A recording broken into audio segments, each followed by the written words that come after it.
Hello, everybody, and welcome to the Agent Mastermind Tuesday Strategy class with our host, Mr. Scott Hudspeth, coming to you live from sunny California today. Scotty, how's it going down there? Oh my God, Paul! My son said he's never coming back, and I'm having a hard time with disagreeing with him.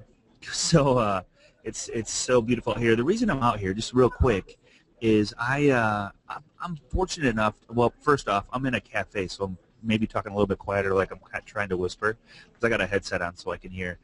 But the reason I travel, one is I'm with my family, but I travel around and hang out with like-minded people so that I can learn what they're doing that's bringing them so much success. So Carl and I are hanging out out here. We've met with a couple masterminds, but today I have an amazing dear friend of mine, Ramsey Faraj, who I've been very honored to get to know very well. A great, amazing guy who is going to share with us the 7 levels of communication. He's one of our high-end coaching groups. That I actually, Paul, you get to meet him this coming Monday. So he's going to be down in Florida with us. I'm like totally stoked about that. Oh, I am super excited. I've already closed off my calendar for that day, so I can make it a point to be around. This guy is this guy that's going to share the 7 levels of communication today is literally tearing it up, and he's in the Detroit area, and it is north of Detroit. Ramsey Faraj, how you doing, brother? Doing well. How you doing, Scotty? Not as good as you. Man, good. I appreciate being in California. So. Well, we'll both be in Florida next week, so it'll be good.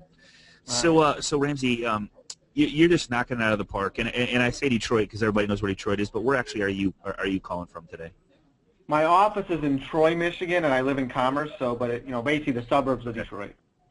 Suburbs of Detroit, and I know people when they live outside of the suburbs, they don't like to say Detroit because, of course, that's a bad name right now because they're bankrupt, right? They're having some nice issues. I was getting ready to ask, are you buying any of that garage sale real estate they're selling up there? Yeah, I don't have that. I don't have Scotty and Paul money, but I'm holding my money. I got burned before the last real estate crash. All right, I'm done. There you go. All right, so Ramsey, man, I'm gonna let you take it away. I've already seen this PowerPoint. It's an amazing class, guys. If you're multitasking during this, I would highly recommend to turn off your phones, close your doors, and listen to this. This is a great, amazing book that he's going to cover that Michael Mayer has written, and we're taking Ramsey's notes, and he's implemented some of this stuff and just literally having the time of his life doing it. So, Ramsey, take it away, brother. All right, thanks so much, Scotty. So, basically, Scotty actually gave me this book. It's called The 7 Levels of Communication, and I'm kind of crazy to some degree. Someone gives me something. If I like it, I kind of go all in. So I've read it, around 5 times already, and I've started implementing the principles. And Scotty asked me to share kind of what I've learned with you guys today, and that's what I'm going to do. I'm going to talk pretty fast because there's a lot to go over in a short amount of time. So it's going to be really good information, guys. Just pay attention, and let's just rock, okay? So here we go. It's all about how to go from relationships to referrals. All right, that's the secret of the book, is really how to maximize our relationships to do a ton more business. Because we all know people, but are we getting the referrals we need? And if we aren't, here's how we can do it, all right? And here's the thing. You don't want to wait for a life-changing event to change your life, all right? A lot of us wait for a crisis or to hit rock bottom. Let's have today be your life-changing event, and let's really leave today's presentation with a commitment to take action and actually implement these principles and explode our business. All right, so here we go. So before we get started, I love to start everything on a real positive, bright, cheery note. So let's start with talking about death. That's what I thought we'd start with. And thinking about kind of, thanks, Scotty. By the way, I'm used to speaking to live audiences. This whole webinar stuff is new to me. So I need Scott, I need you to laugh at my bad jokes, because normally I have an audience to play off. Okay. All right? So work with me here, Scott. You say you're starting off on a bad note, but this is actually like so important because I don't think a lot of people think about this. So I mean, I love that we're starting off with something that maybe will get their attention. I mean, this is some really important stuff. Right. I mean, the reality is we're all going to die, and we need to think about what kind of legacy we're leaving. In other words, we want to think about if there were 12 words on our tombstone, what would we want them to be? Who would we want at our funeral? What would you want people saying about you? You know, what would you want them to say at your funeral has everything to do with how you build your business today. Because, see, our business actually should be a vehicle for helping us live and leave a legacy in our lives. We help people with the biggest transaction in the most important things in our lives, in home ownership and where they live. And we can touch so many people and have such an impact. Another way I look at this is, after I'm gone, I have a daughter, and if someone walks up to my daughter, what are they going to say to my daughter about me? See, that's how we live our life, how we build our business. The relationships we have are really what matters, and that's what this book is all about. All right, this is something I got from Scotty, and it really has to do with how we're living our life, is are we happy with where we're at today in life, and even are we happy with even the little tasks we do each day? If we're not, and then we have to ask ourselves, well, do we want to be happy? I mean, if anyone's ever seen Saturday Night Live with Debbie Downer, she does not want to be happy, right? Anything anyone says, she brings it down to a negative, all right? And there's that music, and she has this funny look on her face. But assuming you want, if you don't want to be happy, you want to be Debbie Downer, then great, keep doing whatever you're doing. But if you want to be happy, you need to change something, all right? And that is not just in life as a whole, but in even the littlest things you do each day. If you're doing a task you hate, find a way to have someone else do that task so you can focus on things you love to do, okay? So it's really important to think about that and start asking yourself that question on a daily basis. All right, so here's where we get into really what the book's about. It's where should we spend our time and our money and our resources? Now, what we should not do is spend it on cold calling, door knocking, and advertising. Now, I know all of you guys are real disappointed because you guys love cold calling because that's fun. You know, I love calling people and having them hang up on me. And door knocking, I mean, God knows what you're going to run into nowadays, right? That'd be an adventure in and of itself. So an advertising costs a lot of money. So if you guys love doing those things, that's great, but that's not where you should be focusing. It's trying to attract and close people that we have met, that know us or know people we know.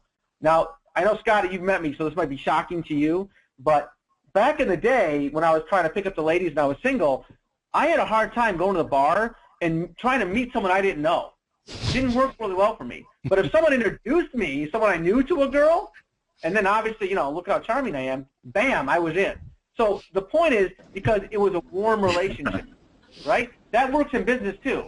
So let's get going. Thanks for the laugh, Scotty. Appreciate it. All right. So we can spend our energy, effort, and money on people we actually know, like, and trust. That's what we need to focus on. We need to spend our time, energy, effort on the relationships we have and growing those relationships. See, if you think about who you sold in the last 6 months and really think about it, most of them are probably people that you know or someone you know introduced you to that person. That's what I found in my business. No matter what else I've tried and going after leads and all these things, ultimately the majority of my business comes from people I know or people have referred me that I know for someone else. See, it's the number of your... You know, Ramsey, it's funny that you say that. I was... Can you hear me, brother? So is there a delay there a little bit, Paul? A tiny bit, like about a second and a half. Okay. So what I was going to say is I was talking to an agent, and I asked her, I said, where did your last 4 deals come from? And she says to me, a friend of a friend, a friend, and a 4-up. So what that meant was 75% of her business was coming from people that know, like, and trust her. So this is so important to focus on the people that already know, like, and trust you. We're always fighting for the next deal, but if we just focus on the people that already know, like, and trust us, it's amazing the referrals that we're going to get. Amen. There you go. And here's the thing. You know, it's also all about the principle reciprocity. I can't say the word, you know that. Reciprocity. People want to reciprocate if you do something good for them. I can't say the word. It's killing me. So the more you give, the more you get, all right? And your relationships turn it into referrals. See, if you want to get 50 referrals, well, then you need to give 100 referrals. Or more importantly, it's not even just giving a referral to someone, although, you know, it being in real estate or loans and mortgages, we have a lot of opportunity to refer people to home inspectors, to movers, to all kinds of people, right? But also, it's just doing something for them, helping them in some way. The more people you help, the more you're going to get in return. That's the principle. And it's really not about who you know. Everyone says it's all about who you know. It really isn't. It's about who you know how well you know them, that you really have a real relationship with them, and who they know. Because if you build a relationship with people, suddenly the people they know are going to be referrals that you're going to be able to work with. But if you just know people and it's super superficial and it's all about how many people or names you can get in your database, but you have no relationship, it's not going to work. All right. Now we're going to do some math.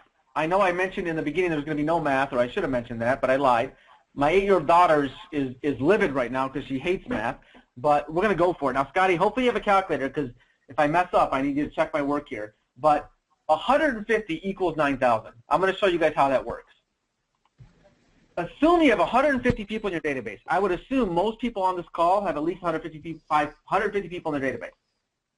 NAR, the National Association of Realtors, as you guys know, estimates the average person moves every 5 years. Once every 5 years they're moving. So that's 1/5. See, I'm a math whiz. 1/5. So 30 people will be moving each year in your database. If they sell and buy, that's 60 transactions. Now, I would guess that if you did 30 transactions last year, or I don't have to guess, you're going to be in the top 10% of all real estate agents out there, right? Well, let's get a little further with this. Let's say each person you know also knows 150 people. 150 times 150 is 22,500 people. I use a calculator for that, yes. That's a lot of people.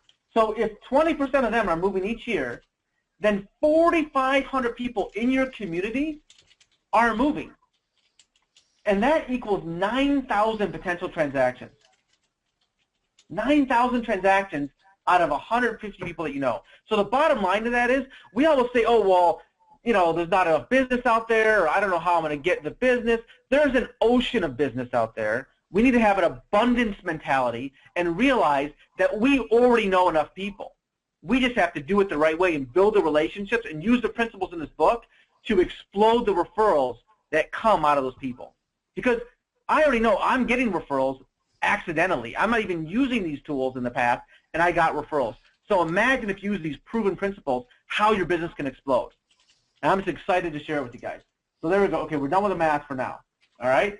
So this is going to be audience participation, okay?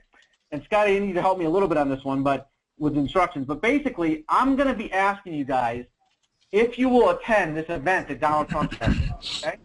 And if you will attend it, so if you go ahead, Scott, take over. Yeah. So no. So if you're we need your participation on this. So Ramsey's going to ask a couple questions. In the right side of your screen, you'll see a little question answer box. As he asks the question, and this is a really good exercise and kind of gets right to the point. If you could say yes or no to his questions, that'd be great. And guys, this is a ton of fun, so please participate in it. It's fun for you guys, and it's also fun to see what happens at the back end of this. All right, Yeah, and this is going to really tie into the whole point of the book, all right? So let's go. All right, so listen, Donald Trump, big guy in real estate, he's having a huge seminar in your town, all right? And he takes you open the newspaper, and there's a huge ad, full-color ad for the event in the newspaper. How many of you guys are going to attend for sure just because you saw that ad? If you are going to attend, please say yes or I'm going. There's 1, 2 yeses, 3. All right, we have 3 yeses. All right, now, let's take it a step further. You now go home, open the mailbox, there's a jumbo postcard addressed to you saying, hey, you've got to come to this event, we want you there. Is that going to put anyone else over the top? Bunch of no's, man. All right, let's keep going. Couple of more yeses are coming in that way, but right. Still no is the predominant response. All right, now you open your email up, right, and there's an invitation asking you to come. Is that going to change anyone's mind who said no so far? Still no. One person changed their mind on a yes on that one, but still the predominancy is no.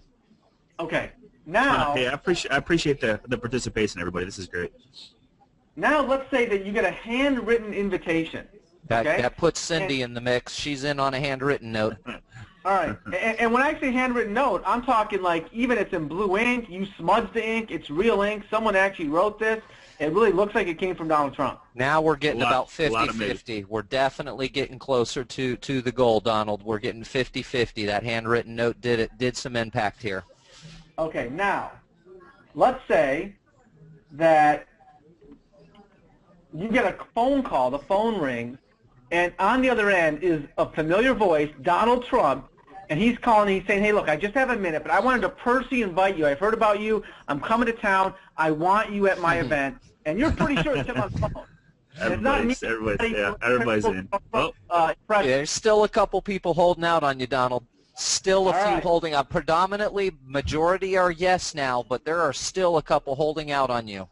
Okay, now, the ones that are holding out, they get back to their office, and someone's waiting for them in the lobby. It's Donald Trump himself. It's not a lookalike. Donald Trump, bad hair and all. He says, look, I only have a minute, but I want to, you see his limo out front. I wanted to stop by. We have this big event. I want you there. Is there anyone else? Only one person still hates the Donald enough that they're not going to see the Donald because they hate him. But for the most part, pretty much everybody is on their way to see Donald now.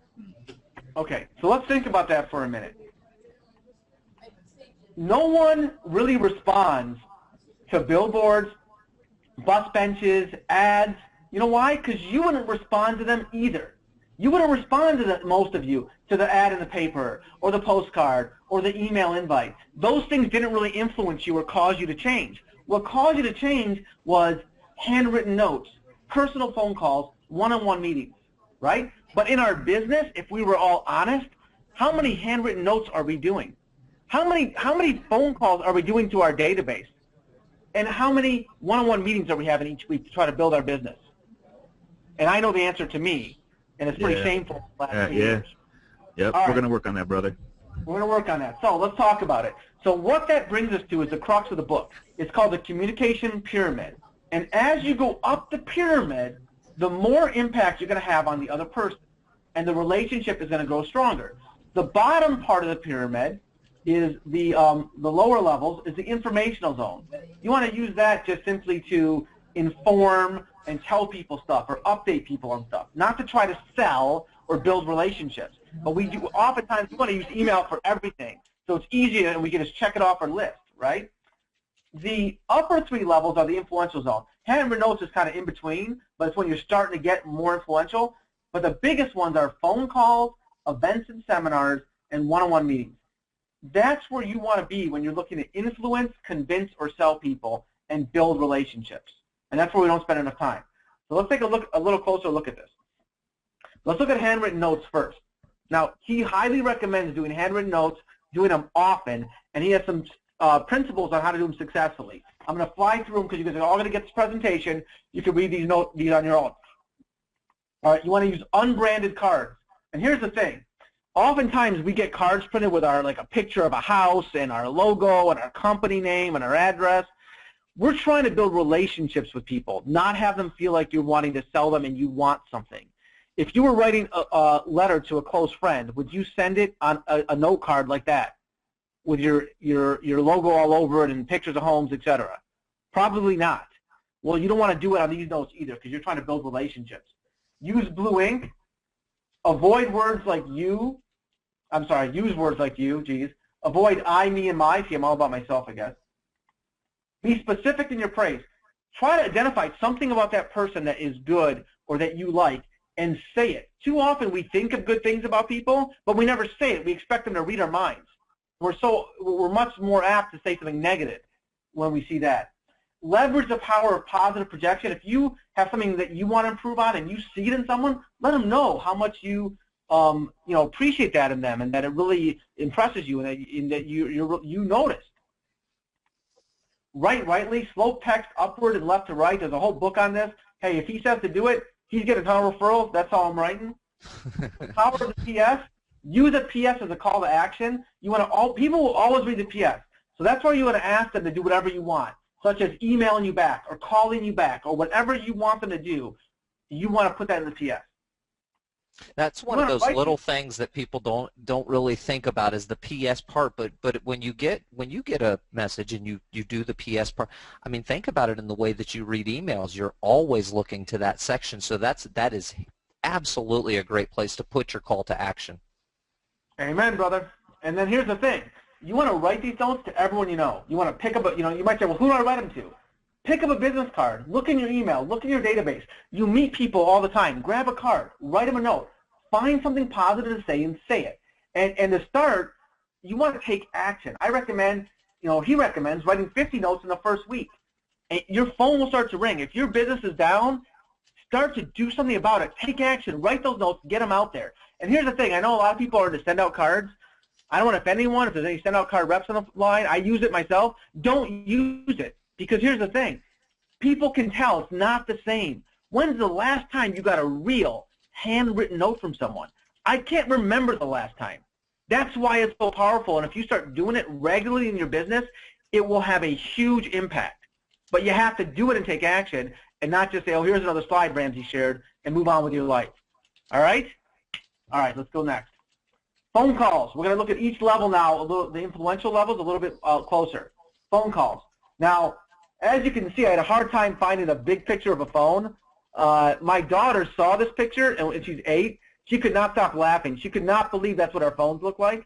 Those of you, not that I know ever had a phone like that. I'm much too young for that. But anyway, so here's the thing. That's how a lot of us feel our phones are. They're that big. We don't want to make calls.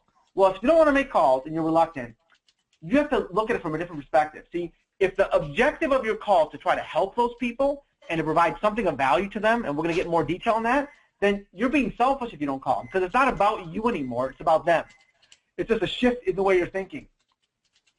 First and 10 calls. He recommends that as soon as you get to the office each day, not after you check your email, not after you go chat with people, as soon as you get to your office, right? Do it now. Take action. You call 10 people. They can be people you're showing houses to that week, referral sources, other loan officers, agents, networking contacts, team members, potential clients, whoever it is, but you have those calls preset the day, and you know when you get to the office, you're calling 10 people, period, which is probably more people than you've called in a long time to build your business if you were anything like me before I started implementing this stuff. Why are you calling? You're calling with a heart to help. They may need a recommendation for a vendor, a job recommendation, whatever they need. You want to find out what you can do to help them, and then take time after the call to send them what they need. Forget about thinking how they can help you grow your business.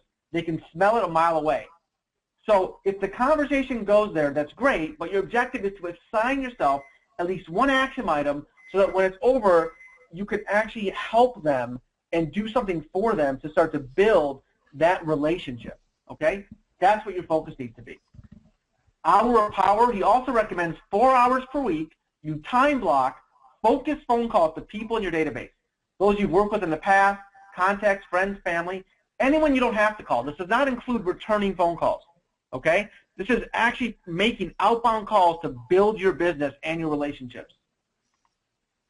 Get better on your calls.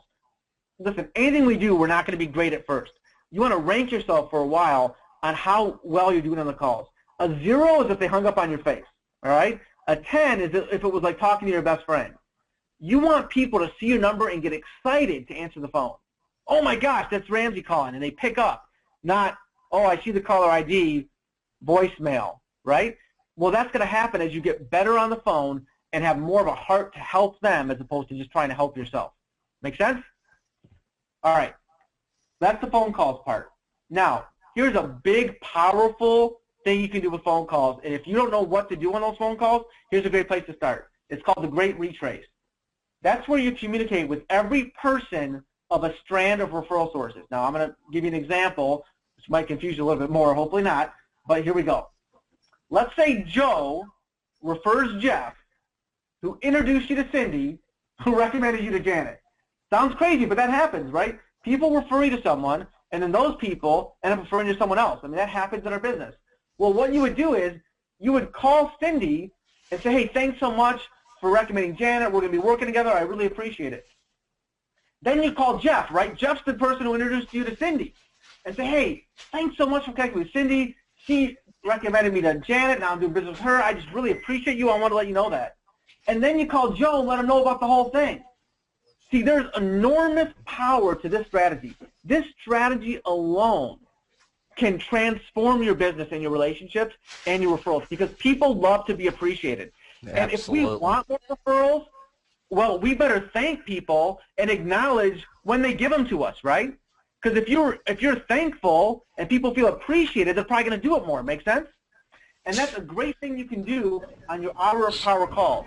That right there is worth the price of admission, guy. That's awesome, powerful stuff. Just to remember that fact, to show appreciation when it's necessary. The power behind that is huge. We'll go deeper on this, but man, I tell you, there's just you can't put a price on. We call it. We say this all the time: writing small checks to cash big checks. But if you're doing simple little things that stand out, like buying a gift for one of your best referral sources when you go on vacation, or buying them a cup of coffee and dropping them off at work, or something that literally says, "Hey, man," not when they give you a referral, but when there's nothing being given to you, it's just like saying, "Hey, thanks, man. I appreciate you and appreciate our friendship." That goes 5 million miles long, and I tell you, you can't put a price on that. As a side note, that's also good advice for marriages, other relationships. Amen, dude. Amen. Given not when you're supposed to be giving, and I know. not to expect something in return, right? Words to live by, absolutely. Yeah. Yeah, I'm giving it to all you guys today. Marriage, whatever you guys need, I'm here for you. All right? Let's keep going. All right. I love you, brother. Events and meetings. All right. He talks about events and seminars and how critical those are. Now, that could be attending a seminar or a live event with someone. I know I attend some events, and I try to have a real estate agent come with me. It's a great way to really develop that relationship. But it's also talking about networking events. Attending a networking event, a lot of us do it but get nothing out of it. Well, again, if we have a strategy, we can change that and make it a powerful part of our business. Let's take a look. This is how you get ready for a networking event the right way. First of all, you want to check out the website, and you want to find out who's in charge. You then want to call that person. Again, phone calls, right? Influential zone. And you want to ask them some questions. Ask them, is it going to be a formal event, informal? What's it going to be like? Ask them who are some of the top 3 or 4 people that I should meet. Who are the most influential people going to be there? And then ask that person, hey, would you introduce me to those people at the event? All right? Then you want to Google those people. I never use the word folks. I don't know why I put that in there, but the people. And you want to, so you know what to say to them. The top 3 or 4 people, find out about who they are, what their businesses are. At the event, again, go with a spirit of helpfulness. People can smell a taker a mile away, right? And when you get there early.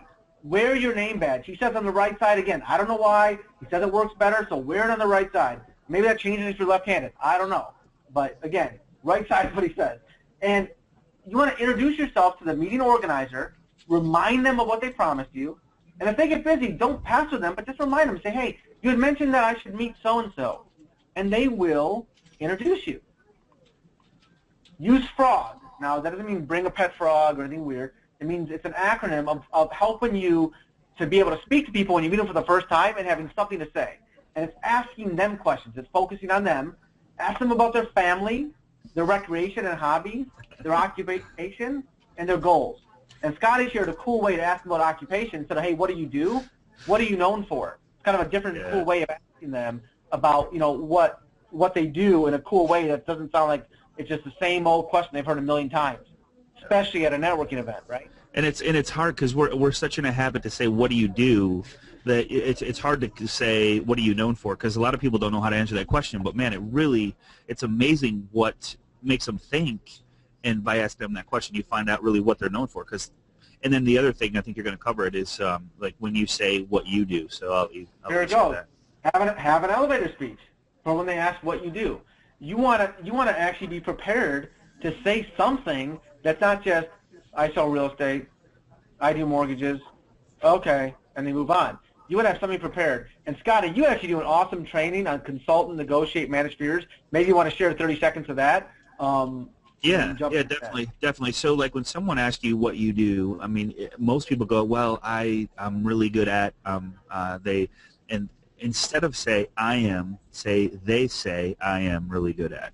So you're using a third-party verification, so you're not patting yourself on the back or, having an ego-driven type mentality. It's always they say I'm good at whatever it is your elevator speech is. Like, for example, we teach real estate agents how to say, they say I'm really good at managing fears, consulting, and negotiation.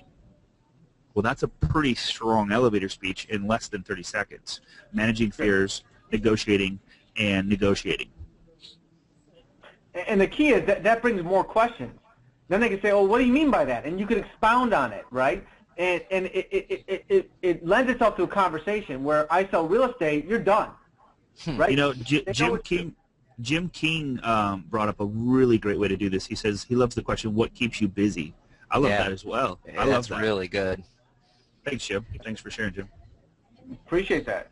So, again, you want to have something prepared and think about it because people will ask you that question, and you want to have something that's going to be a positive, not just a negative, so you can really engage with people.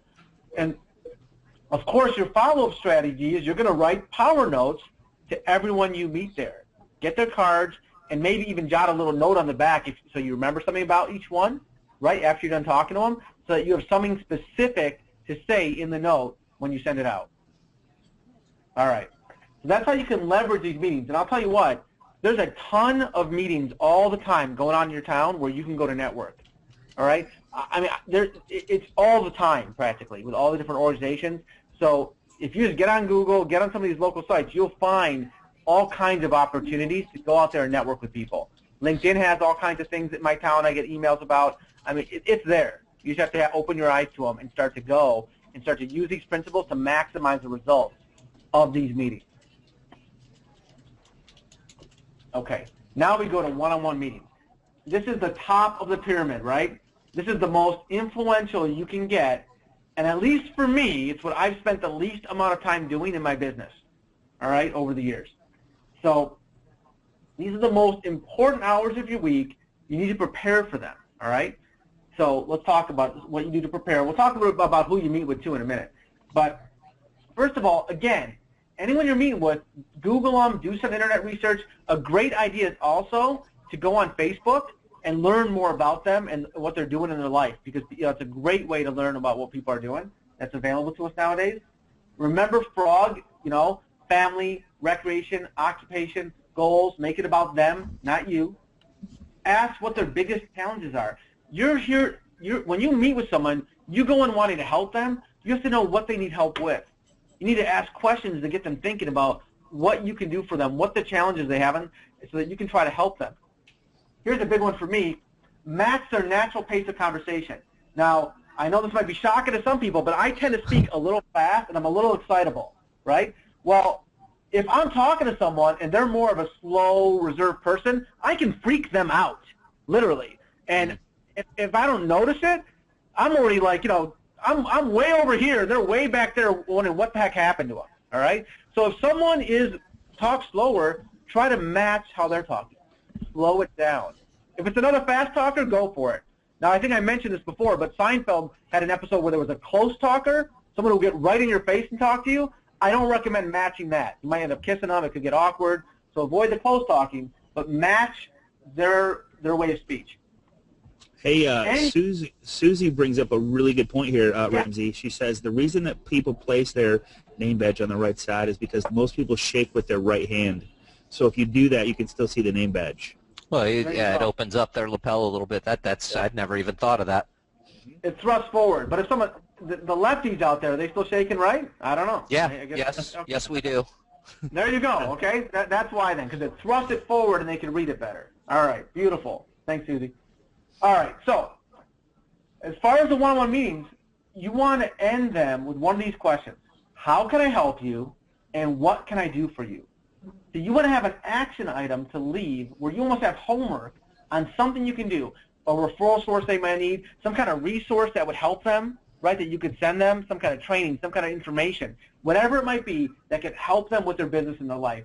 That's what you want to do. Power note always. A very powerful thing is to take a gift to the meeting. Maybe a book or, sometimes you can cheaper, you can send them a download version of a book. But it's a powerful, powerful thing. I mean, if Scotty had not given me a gift of this book, I wouldn't be here talking to you guys today, and my eyes wouldn't be open to the power of relationships and building to get referrals and explode my business. So you could have a huge impact because when you leave that meeting, you're leaving them with something that's going to help them, right, and that is going to remind them of you, which is powerful. He also talks about creating a networking stack. That's where you actually book appointments back to back. oftentimes the best place to do it is a restaurant, okay? And it's kind of like your home territory. You become a regular there. You tip well. You get to know the staff. And what happens is you start getting treated like a VIP there, right? And people know you, and it's a very comfortable setting. And, you know, when you do that, you're going to really maximize your appointments because, number one, you're not going to get lost trying to find someone. You're not going to lose all this transportation time, right? And you're going to have a comfort in that area. And people are going to think you're a mover and shaker. People are going to think you're important because they're going to see that everyone there knows you. They're going to see that you're someone who's important. And people like to be around people that seem like they have it going on, all right? So it's a very critical thing. And you can also have back-to-back people that you want to meet each other, maybe that can help each other's business, and strategically stack them that way. Make sense? And again, Absolutely. I recommend having someone make phone calls and try to set appointments for you. Now, who are you meeting? You're meeting referral sources, whether they be different professionals who can refer your business or clients who refer your business. Because you want to meet with people who have the opportunity to send you business, but you don't want to just go there asking them for business. You want to go there to help them and build that relationship so that they're going to want to send you business because they're going to like you and trust you. And that's what they're really looking for. All right. And he talks about, as far as when you're on those one-on-one meetings, the 3 most referral-generating questions. Now, this is not in the book. This is like a secret training he did that I found online. He didn't put it in the book, but this is what he says. He says you should ask what the people, when you're in a one-on-one meeting, what's your biggest challenge right now? See, you don't want to guess how you can help the person. Do not assume, you know what that does, right? And once they tell you what's going on and you dig a little deeper with them, ask them, so hey, what have you tried so far? So you don't want to suggest something that they've already tried, and by them talking it through and telling you, you may be able to tweak what they're already trying, add to it, and find a way to help them. And then the final thing, and here's the real trick, you ask them, what are you going to do next? See, oftentimes we want to always be the one with the answer, right? And again, this is especially in relationships, us guys, right? We want to fix it, right? Because we're so smart. Well, here's the thing. Then what you do is you ask them, hey, what are you going to do next? See, you don't come off as this expert who has all the answers. You come off, you respect them, and you're just talking, right? Now, they might say, I have no flipping idea, in which case, maybe come up with something, right? But what you might find is they start talking through what they've done and what they're thinking about doing, and they might answer their own question, and they might solve the problem themselves oftentimes. They'll discover the answer just because you were there as a listener and because you asked the right question. See, but here's the beauty of it. They solved the problem on their own, but because you were the one there, they think you solved the problem. Suddenly, oh my gosh, Scotty is the greatest guy ever. I had this problem, and he totally helped me solve it, and he's awesome. Meanwhile, Scotty didn't say a darn thing. He just nodded and smiled a bunch of times and probably was eating something, knowing Scotty, right? So, I mean... No. Not anymore. Not anymore. He was anymore. probably running a mile. That's right. Well, That's right. oh, he did say he was at a cafe, so I'm just wondering. All right. All right. So anyways, so if you use those types of questions, you're going to be able to dig deep, and you're going to be able to accomplish what you're trying to accomplish from these one-on-one meetings. I mean, think about this. So, like when you meet with a borrower or you meet with a seller, and you ask them that question, what is your biggest challenge do you see moving forward with what you want to do? And let them answer you. I mean, then you can find out what they're, I mean, a lot of people go, okay, what's the best way to communicate? How much do you like to be communicated with? I mean, finding that stuff out is really important because then you could adapt to how they want to do business instead of how you think they should, want to do business. You know what I'm saying? That's right. Definitely right. All right, so that's how you can start to maximize those one-on-one meetings and to really think about it. And again, I really recommend reading the book because it goes in a lot more depth on this stuff, and you'll get it. If you're not getting it now, it will click. But once you really get this and start to do it and take the action, it'll become easier, and you'll get it, and you'll see the power of it. All right. And here's the thing. They are going to reciprocate. Darn it, I got it. They will reciprocate, right? See, basically, if they ask you, hey, how can I help you? Well, tell them, hey, I can move anyone from anywhere. Who do you know is looking to move? Or I can do this, or I can do that. Let them know specific clients or things you do that you're looking for if they ask you. Don't be shy to ask for what you need once they ask, okay? But don't come through and just jump all over them asking for stuff. All right. He also talks about follow-up and having materials to send to people. And he talks about using a successful success story. Now, what these are is basically think about when was the last time you made something good happen for a client. Now, I don't know about you guys, but I have situations all the time where someone will send me a deal and the appraisal came back $50,000 too low at another lender. They sent it to me. Somehow our appraisal process is better. We get it, the deal closes, and I'm a hero, right? Well, when that happens, I need to be documenting that, right? And you want to use these 7 steps to document whatever your success stories are. So here's how you do that. You're going to, first of all, find, obviously be specific. What was the client's name and situation? What was the problem or challenge that they were going for? For example, Josh and Jill were first-time home buyers and they had no idea what was going on. Well, what would happen if you weren't involved in the situation? What's the worst possible thing that could have happened? Well, they would have bought that home that backed up to the highway that they were in love with. That was a terrible investment, right? How did you help them solve the problem? You educated them on what made it a good investment. What was the result? Be specific. They bought a great home that was a great investment, okay? What did the client say to do, let you know how well you did? In other words, include their testimonial.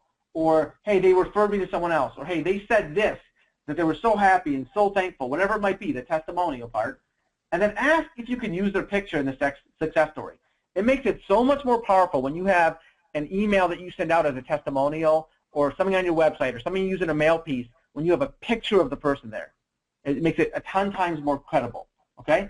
And you're going to use these success stories in your marketing and your follow-up plan, which is what we're going to get into next. We're going to be talking about the FBomb.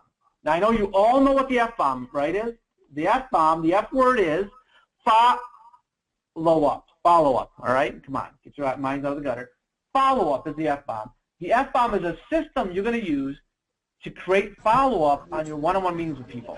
It's a 7-week series of power notes, direct mail pieces, emails, and phone calls. At least 4 of them you want to be phone calls. The other 3 can be the other things we talked about, okay? Ideally, you want to delegate the other pieces to an assistant or a virtual assistant or someone who can handle that stuff.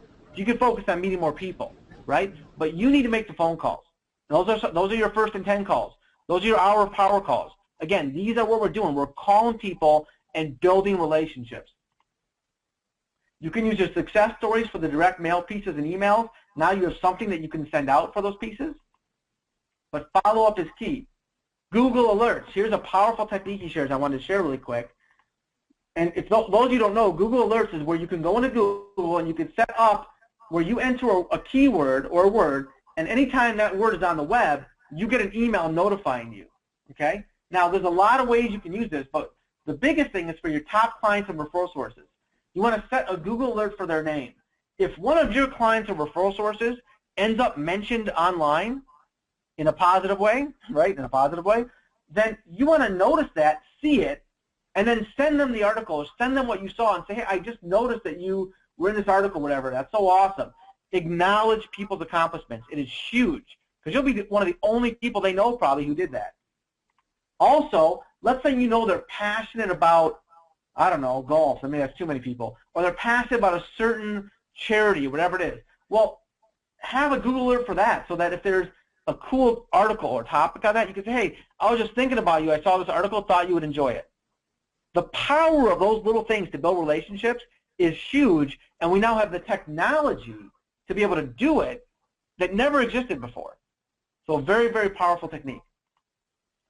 He also talks about a blessing book. A blessing book, and again, you know, it doesn't have to be this fancy book, although you can buy this fancy book if you like from him on his website. But a blessing book is a place where you're going to each morning write 5 things you're grateful for. Health, family, friends, work, whatever it might be. You're also each morning going to write some positive affirmations, okay? Now, here's one that you must include and write every day. It's called the Rainmaker's Affirmation, and here's what it is. You're going to write this every day in the book. Each and every day, someone, somewhere in my city, needs my services. My job today is to find that person.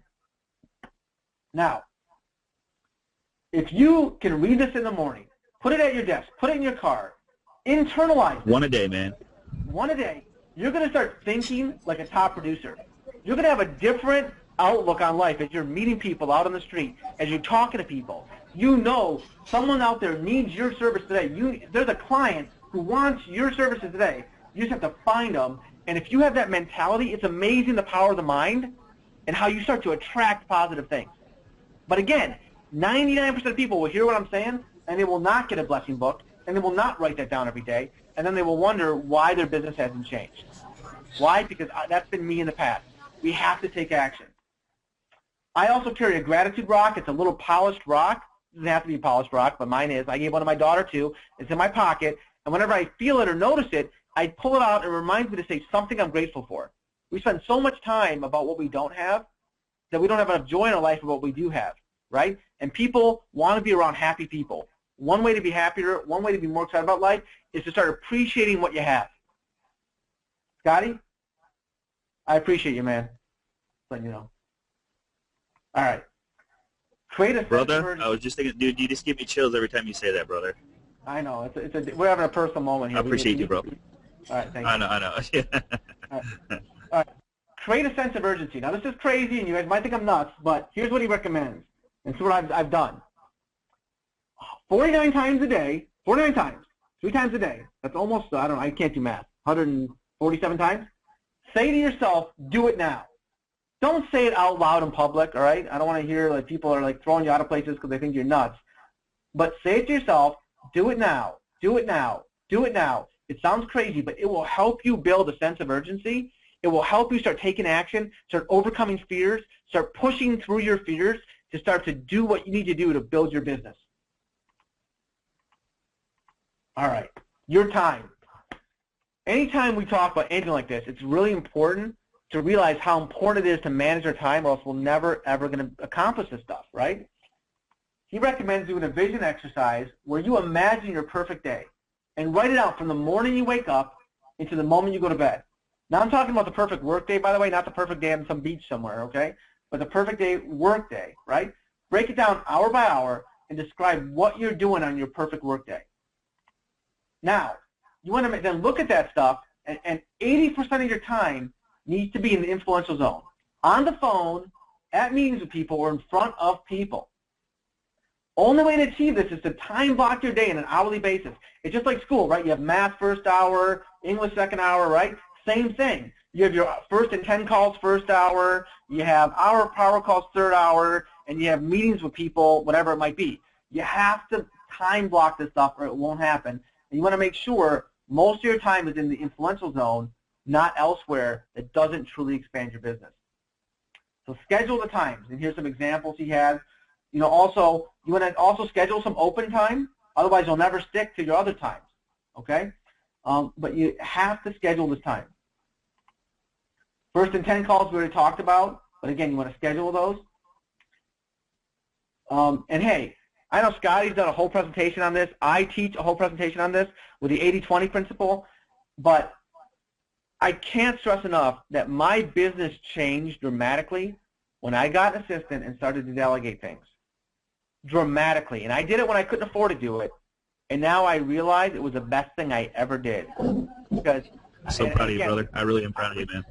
We could do a whole hour class on that. I can do a 5-hour class on that, right? And we have classes on that. But you have to take the plunge, start to delegate the things that are busy work that anyone can be doing, right? And stop using those as an excuse not to do the things we need to be doing to explode our business, start building relationships, getting referrals, and having a life that we don't even recognize from where it is today. The 4 rituals, he talks about this, it's key. Hopefully, if you start to implement this stuff, you start getting busy, right? Well, here's what you want to do. You want to have some rituals to keep control of your life. Morning ritual. You do your affirmations in your blessing book. Personal preparation for the day. Exercise, right? Something that me and Scotty probably both discovered recently. All right? Pre-leave ritual. Get your desk in order before you leave for the day. Write down your first and 10 calls. Write down the 10 people you're going to call the next day. And I recommend doing it on a notepad, all right? And keeping it right in front of you at your desk. And check your time blocking for the next day to make sure you have to adjust things to make sure you know what's going on that next day. Pre-sleep ritual. Before you go to bed, you're going to do some reading, some visualization, some praying, stretching, whatever it might be. But oftentimes we don't take a moment to kind of de-stress and kind of like just take a breather before going to bed. And then if you're anything like me, I don't get a nice sleep because I'm thinking about all this stuff all night long because I didn't get my mindset in the right place to go get some rest and recharge for the next day. Sunday night ritual, he recommends taking a look at the entire week's schedule, making sure all your appointments are in order. He even actually says you should put your clothes out by day, have them in the closet right down to the socks, and I'm assuming underwear even. Have it all out there so that you don't have to think about, what am I going to wear? Oh, that doesn't work with that. You know, some of us waste a half hour figuring out what we're going to wear in the morning. All right? Get more organized in your life. You'll have a big payback. Now, here's where it starts to get interesting. This is all about our database, right? We're talking about building relationships. Well, when we build relationships, we have people in our database we're building relationships with. We're going to become more of a communicator than a marketer. What's that look like? Well, you market to someone, but you communicate with your clients. You're going to build your community by communication, okay? So that's what you want to do. You want to stay in the influential zone with your database, which is your community. How do we do it? First of all, never forget it's people who buy, and nothing is going to happen until people say yes. And no one is going to say yes to you if they don't trust you. And they're not going to trust you if they don't have a relationship with you. You need to go through your database and grade your database. A+. A+ are whoever in your database has referred you multiple times a year. You want to code them in some way in your database. These are my A+. A's are champions. They refer you on average maybe once a year. B's, people with potential, but they're not really referring you. C's are maybe friends and families, personal contacts, but not really sending you business. And then D's have never sent you business, and they probably are never going to. They might not even like you, but you have them in your database for some reason. D means delete, all right? If it's D, we want them gone. We want to have you focusing your energy on the maximized benefit of the people who have the most potential to get referrals and relationships with. There's only so many hours in a day. So if you need help creating or expanding your database, or maybe you're new, or maybe you just need some fresh people in your database, there's an awesome resource he has at this link. And again, you're going to get this presentation where it's a memory jogger that's unbelievable. I had like 30 new people in my database I never would have thought of because you don't think of them until I went through this memory jogger. So I recommend everyone do that. Okay, so now once you've graded your database, then you want to develop a communication plan to make sure you're in the influential zone and make sure you're building a relationship. Nothing happens without a plan, all right? So you're going to develop a communication plan for each grade. The ambassadors, those are the A+, right? They deserve the most communication. You want to call them at once a month at least. That's, again, calls for your hour of power. And quarterly, once every 3 months, you want to try to meet with them, ideally at your networking stack at a restaurant. All right? Eventually, he even recommends your top referral sources. You meet once a year and kind of a board of advisors where you have them together for a nice dinner and you kind of go through your business and their thoughts. And that's a whole more advanced concept, but he does talk about it in the book. Champions are 4 times a year. You want to make sure that you contact them 4 times a year, at least, minimum, right? And this is phone calls, meetings. This is not emails, right? All right. B's. The B's, we don't really know what they are. They might be A's or A+. They might be C's and D's, and we move down. He recommends a way to find that out is you send an email out that's a guaranteed response email. It basically says, hey, I have a few quick questions for you, and I hope all is well, and I want to touch base. I lost my train of thought here. Oh, that's the subject, sorry. I have a few quick questions for you, and then he says, in the body of the email, hope all is well, want to touch base. I have a couple of specific questions for you. Could you please call me your earliest free moment? It's not an emergency, but when you have a second, please give me a call. I promise to only take a few minutes of your time. Thank you in advance. Talk to you soon. P.S. If somebody else answers, please let them know that I need to talk to you. Thank you. Again, that's putting more power on it. And he's saying when he sends his emails out, people call him. These B's call him. Now, when they call you, you're going to do your small talk. And then you're going to use something he calls the Am I the Chosen One script, which I realized I forgot to put in here. Basically, the Am I the Chosen One script is basically asking them, hey, if your friend, family member needed a real estate agent to help them with a home, who would you refer them to? Yeah. Now, they might say, well, I'd refer them to my Uncle Bob. Well, guess what? That person now is a D. You don't need them in your database anymore. You need to focus your energy on them. They might say, well, it's you. Or you might be able to say, well, they might say, I'm not sure. Say, well, what would it take for me to be that person, right? You want to start to find out what category they're in and get the people who are A's or B's and turn them into A's. And turn the A's into A pluses. Hope that makes sense. Again, the book goes into more detail on it. By the time you're done, you want to have no more B's in your database. You want to either know, hey, these are people who are going to promise to refer you, or the people should be deleted because they're not going to work with you again. You want to find that out and focus on the right people. And he recommends sending that email out 20 people at a time. If you send 300 emails out like that and they really all call, you're never going to get back to them. Okay, so that's the communication plan. He then goes in, and how much time we have? Not much, right? Like 4 or 5 minutes, Scotty? All right. He talks about relationship to referrals. 4 to 5, brother. 4 to 5. All right. We're good. We're good. We're on track, actually. Amazingly. Okay. So he talks about relationships to referrals. Now, once you have, well, first of all, again, for someone to buy from you, they have to trust you. And if you follow the 7 levels of communication, you're going to increase that trust. And your database will start to trust you more and more. Why? Because you're touching them in ways that influence them. You're touching them with meetings. You're touching them with phone calls. You're sending handwritten notes. They are going to trust you. Now, once you feel like you're an 8 out of 10 when you're on the phone with these people, where it feels like, man, we're almost like good friends, where you've helped them in a few ways, you've sent them a few things, right? Well, then that's where the theory of reciprocity comes in, and it's okay to start having referral conversations with these people and starting to ask for the referral. But again, we never say referral. Never say referral, all right?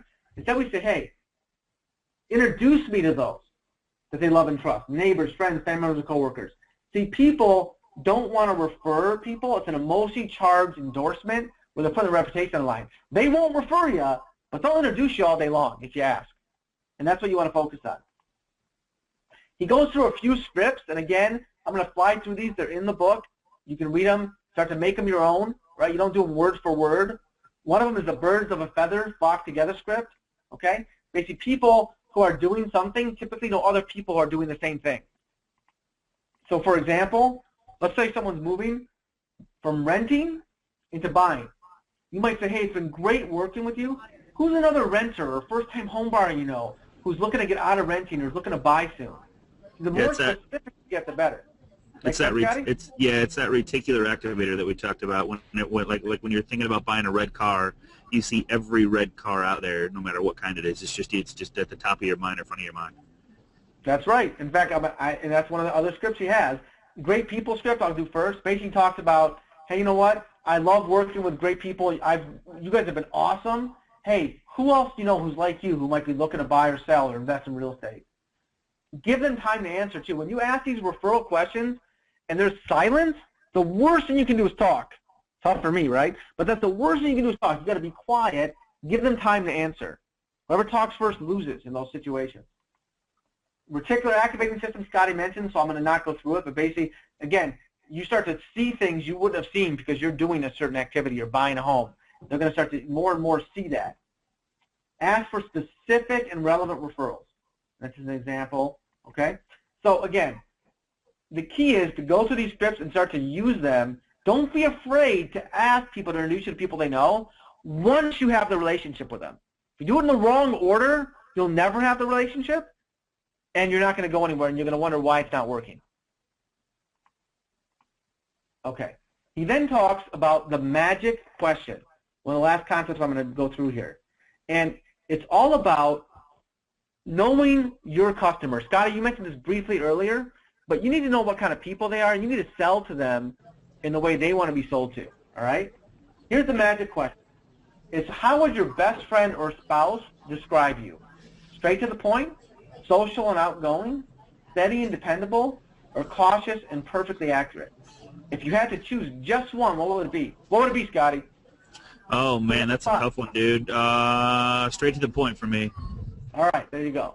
So, and then what you do is you put that magic question on your intake forms. By the way, an intake form is a form you have your customers fill out, and it asks them things like that question. Ask them about their hobbies, their interests, or you can refer back to it.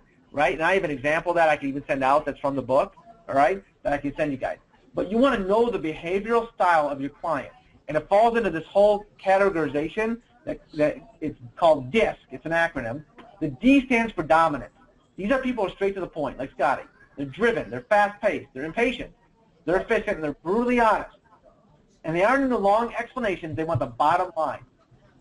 The I people stands for influence. They love to socialize. They're outgoing, friendly, emotional, energetic. They're the life of the party. S is the steadiness people. They live to serve and please others. They prefer predictability, security, right? They enjoy systems.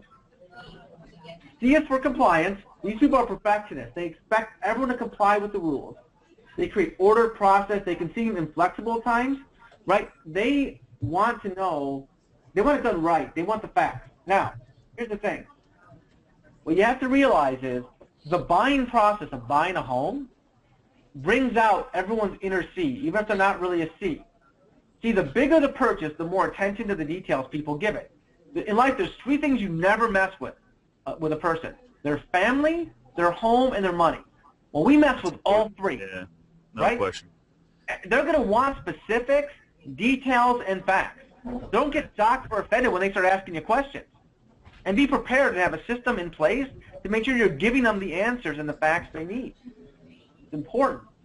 See, sometimes as an agent or a loan person, it's easy to wonder, man, what do they feel so worked up about? Why are they so upset? Why are they so uptight? Why are they freaking out? Well, because it's the largest amount of money they're going to ever spend in their life on something. So let's realize that and not fight it, and instead embrace it and make sure that our process with our customers gives them the facts they need to be comfortable with the process. Because then they're going to have a positive experience and want to refer you to other people. Now, the golden rule is this, guys, is to treat others as you would want to be treated. And I'm going to have a typo there. That's all right. But forget about the golden rule for a minute. I want to talk about the platinum rule. Treat others the way they want to be treated, even if it's not what you would want yourself. You want to sell the way the buyer buys. So by asking questions like this and finding out their personality type, then you can try to relate to them, right, in a way that fits their personality. Now, the book goes through way more detail on this. It even gives you examples on how you would call different customers or talk to different customers based on the personality. And it's awesome. I really recommend reading it and trying to implement that in your business. All right? So, we're about out of time. That's the basic principles of 7 levels. But here's the thing. Here's the biggest principle for the end. Do it now, guys. That's the biggest principle. 90% of this is taking action. No question. Don't make excuses. Leave this call. Go to this website link. If you don't have the book, order the book. Then when the book arrives, read the book. Not 2 weeks later, not a month later, that day, right? Start implementing the concept. Nothing's going to be perfect in the beginning. Just start doing it. If you take action, you will win, and these things will work for you. Okay? And hey, okay, so you guys, go ahead. So let me ask you, who on this call right now is going to buy the book and read it and take action in this form from the, and there's so much more in this book. It is an amazing read. I want to know who on this call right now is going to take action on this right now. Carlos already downloaded the book from Amazon. All right. Did you see that? That's awesome.